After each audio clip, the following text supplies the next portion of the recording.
And the last thing I remember was someone telling me to take a deep breath. And that's the last thing I remember till I woke up. On Wednesday, the 6th of May 2020, 2 underground methane explosions occurred at the Grosvenor Coal Mine near Moranbah, causing life-threatening burns to 5 workers. The following summary is based on the information from the Queensland Coal Mining Board of Inquiry report into those explosions. Shortly before 3 p.m, men located near the tailgate end of the 104 Longwall face reported that without warning, a significant pressure wave and subsequent wind blast occurred, which startled the miners. Some 15 seconds later, a second pressure wave and wind blast occurred. Only this time, a fireball from a methane explosion erupted onto the face, engulfing the 5 workers. 4 of the 5 injured men had been subject to life-threatening burns but had miraculously self-escaped to the main gate end of the face and then eventually rescued and transferred to the surface for critical medical care. It's the first major coal mine explosion in Queensland in over 25 years, and had the methane explosion initiated a coal dust explosion, this would have been a major disaster with many lives lost.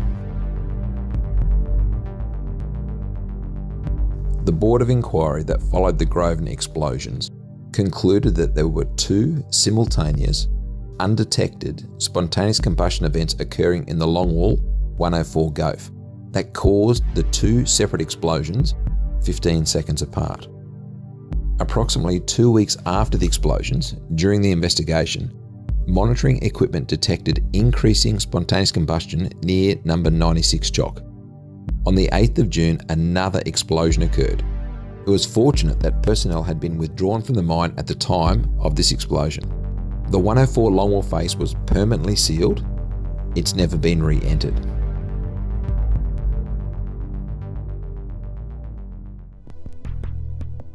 The Grosvenor Mine extracts metallurgical coking coal from underground using the Longwall retreat mining method. The 104 development worked the lower 4 metres of the 6 metre thick Goonyella middle seam, approximately 400 metres beneath the mine surface. 104 was the 4th Longwall block at Grosvenor. It was approximately 4 kilometres long. The overlying strata at Grosvenor contains a number of coal seams at varying depths, which include gas reservoirs.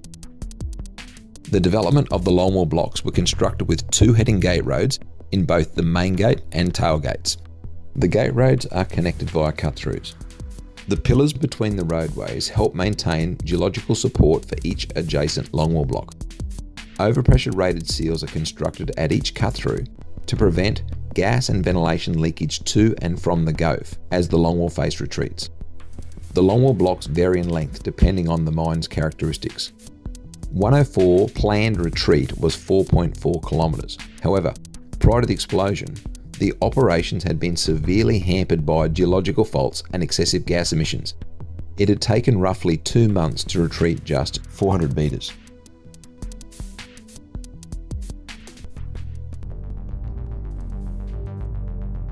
It's important to understand the development history of 104 and the contributing factors that may have led to this explosion. Grosvenor mines the Goonyella middle seam. There are significant coal seams above and below the Goonyella middle seam, including in ascending order above the Goonyella middle seam, the P seam, the QA and QB seams, and Fair Hill seams. The Goonyella middle lower is situated immediately below the Goonyella middle seam. Approximately 43% of the 104 gas emissions was expected to come from the P seam. Different models indicated that the Fair Hill seam would contribute different amounts of gas to the overall gas content of the 104 Longwall. It was not drained, and it was determined that the Fair Hill seam contributed approximately 29% of the methane in Longwall 104. In addition to the normal main gate intake roadways, an intake shaft, known as shaft number 9, had been sunk above 41 cut-through in the tailgate roadway. The shaft allowed refrigerated air to be drawn into the mine under the mine's ventilation pressure from the main fan shaft, shaft number 6. The fan pressure on shaft 6 was approximately 2,000 pascals. The air descended down the shaft and entered the mine ventilation system via the road in-by of the Longwall installation face and along the main gate travel road.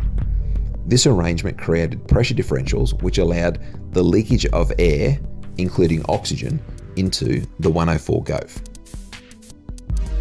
Due to a failure to drain methane from surrounding seams, the Gove connectivity, and the negative ventilation pressure, methane was drawn into the 104 Gove where it was removed via Gove drainage boreholes or by the ventilation system. The gas in 104 was at least 65% greater than the previous Longwall 103. The rate of retreat of the Longwall influenced the rate of gas emission. Higher production rates resulted in higher gas emissions. No reduction of production was made in order to reduce the gas emissions. 104 commenced production on the 9th of March 2020. The first methane exceedance was only 9 days later. Between the 18th of March and the 6th of May, there were 14 methane exceedances or high potential incidents where the methane in the ventilation system of 104 exceeded 2.5%. The strategy for removing excess gas from the mine involved Gove drainage. On the day of the explosion, 10 out of a possible 20 Gove drainage wells were online. The borehole spacing had been reduced from 50 metres to 25 metres, and the manager had identified the increased risk of spontaneous combustion in the Gove from the increased Gove drainage. The manager required an additional risk assessment to be completed, but it was never actioned. Early on the morning of the 6th of May, a Gove well, only a few metres behind the face, was found to be drawing an explosive mixture of methane, and it was shut off. Elevated oxygen levels were observed at the two Gove wells approximately 55 metres behind the tailgate shields. Other gas monitoring from the Gove indicated the presence of explosive mixtures of methane in the Gove in the vicinity of the Longwall tailgate. A longwall extracts a section of the coal seam and allows the overlying strata to collapse into the mined-out area, called the Gove. There are normally two areas in a Gove: the caved area, where the strata material breaks and falls, generally to a height of approximately 10 times the extraction height, and the second area above the caved area that subsides. Cracks in the strata allow gas in the overlying seams or strata to be drawn into the Gove due to the gas pressure of the seam and the negative ventilation pressure of the mine. The angle at which the strata caves is dependent upon the rock mass characteristics. Abutment loading is experienced around the Gove edges due to the caving angles, rock mass, geological structures, and other mining characteristics.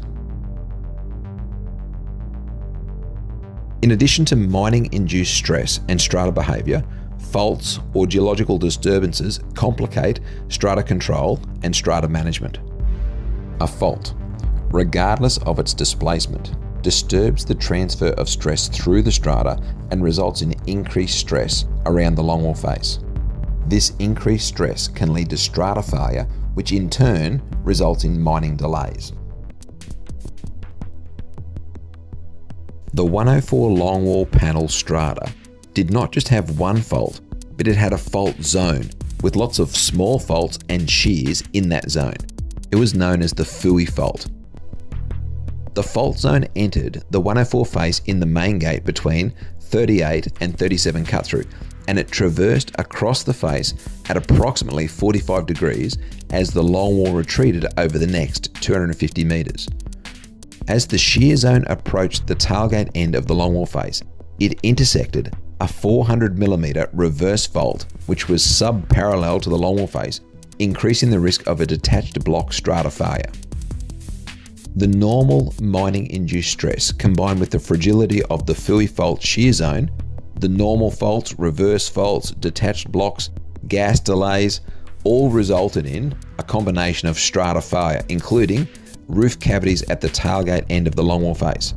Most of the 2nd and 3rd of May were taken up dealing with strata issues. The Strata Management Review Team met on the 2nd of May and reported that there was a large area of delamination above the shields from 97 to 132 chock, and further cavities above 147 to 149. A strata consolidation plan was developed to pump PUR into the face above 97 to 132 and fill cavities above the shields 112 to 116. PUR has been used extensively in coal mines around the world for strata consolidation. The risks of the material are well known following historical events and include the use of isocyanates and the incubation of heat leading to spontaneous combustion of the PUR and fire due to the exothermic reaction of the two elements of the resin. In past cases, the use of PUR for strata consolidation has been noted to result in spontaneous combustion of the PUR. The Westcliff Mine in 1986 was one such case, and at Pike River in 2010, an excessive quantity of PUR was used to seal around a shipping container shoved into the mine portal in an attempt to seal off the mine. The PUR spontaneously combusted and resulted in a PUR fire.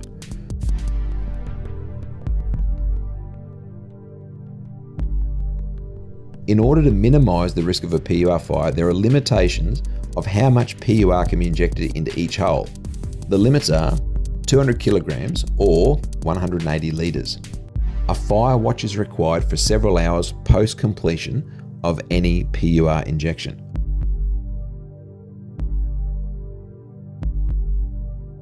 What happened at Grosvenor was different.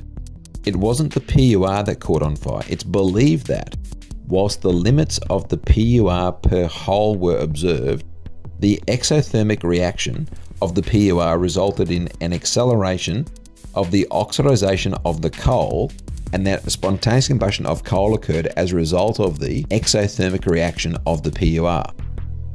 On the 3rd of May, as part of the strata consolidation process, 5,664 litres or 6.3 tonnes of PUR was pumped into the 104 Longwall face and roof between 97 and 132 chocks.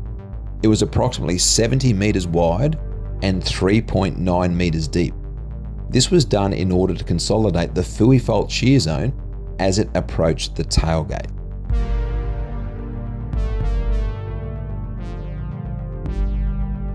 Gas monitoring of the 104 Longwall return did not indicate any evidence of spontaneous combustion in the panel.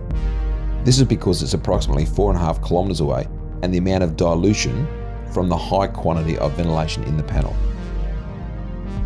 Tube bundle monitoring of the GOF in the 104 tailgate showed that it had a high level of oxygen in the GOF. This is due to the pressure differential created by the proximity of the intake air coming down number 9 shaft. A number of GOF seals exceeded the spontaneous combustion TARP levels during March and April prior to the explosion in May. Experts advising the Board of Inquiry drew differing opinions as to the results of the gas monitoring data and the potential presence of spontaneous combustion from the GOF wells. There is no doubt that there was a high oxygen concentration in the GOF. The oxygen in the GOF resulted from leaking seals and high rates of GOF well extraction. There were numerous detections of traces of ethylene detected from GOF wells from 104 Longwall GOF in April and May in 2020. There was an increasing trend of carbon monoxide evident in some GOF wells for 2 days prior to the explosion on the 6th of May. The Board of Inquiry ultimately concluded that the occurrence of a spontaneous combustion of coal in the GOF of 104 is consistent with the mine management's own concerns about the potential consequence of oxygen ingress into the GOF from increased GOF drainage, as well as a failure to undertake a risk assessment for spontaneous combustion.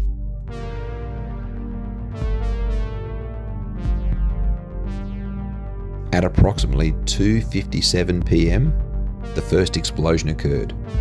The first pressure wave experienced by the coal mine workers near the tailgate of 104 was determined to be as a result of a methane explosion in the GOF, when a small, unidentified, spontaneous combustion ignited an explosive mixture of methane in the Gove, possibly approximately 55 metres behind the Longwall face. Approximately 15 seconds later, a second pressure wave occurred. Only this time, the methane explosion erupted onto the Longwall face, engulfing 5 of the mine workers standing near the tailgate.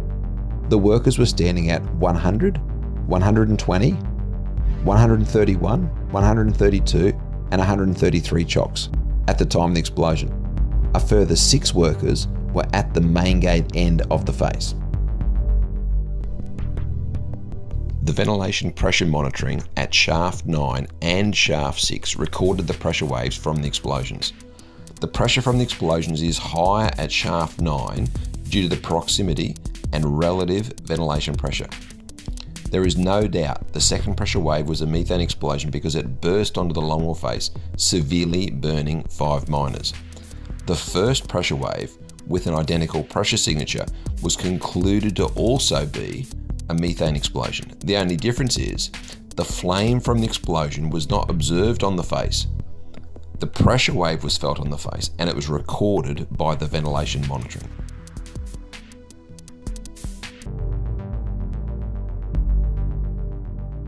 After considering a range of potential source of ignition, the board ultimately concluded that the injection of the 6.3 tonnes of PUR into the roof of Longwall 104 between 97 and 132 chock, only a few days prior to the explosion, and a retreat of approximately 11 metres, resulted in another undetected spontaneous combustion, which was the source of the second explosion.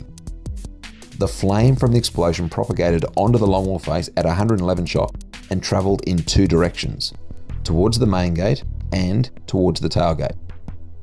However, despite very close monitoring and investigations and inspections by mine management, deputies, mines inspectors, fire investigators into the cause of the explosion, there was no evidence of this source of ignition following the explosion. A further 2 weeks later, spontaneous combustion was detected at 96 chock, and it was monitored for a further 2 weeks. On the 8th of June, another explosion occurred after the mine had been evacuated. The 104 Longwall face at Grosvenor has been permanently sealed. Wayne Sellers' scars are a permanent testament to unimaginable trauma. With compression garments shielding most of his body today, he walked into the Coal Mining Board of Inquiry's second round of hearings, almost 1 year on from a near-fatal accident at the Grosvenor Mine. Wayne is the first to speak publicly about being caught up in the blast. What did it feel like? Standing and cycling. Just a huge pressure wave. The next thing that happened was a second pressure wave, which ignited blue flame, yes, like standing in a blowtorch. Wayne says he doesn't recall much after that. His body was on fire, but he still managed to walk out of the Longwall, stopping for no one, not even his deputy. And he tried to get me to stop. And pardon my French, but I told him, I'm not stopping. Not stopping for anything. The injured crew met paramedics waiting at the roadway. And the last thing I remember was someone telling me to take a deep breath. And that's the last thing I remember till I woke up. He's since endured 10 reconstructive surgeries. Wayne had been at Grosvenor since 2014 and was working as a shearer driver at the time of the explosion. He said he never expected an accident like this to happen. I've never wished this on anyone else ever again.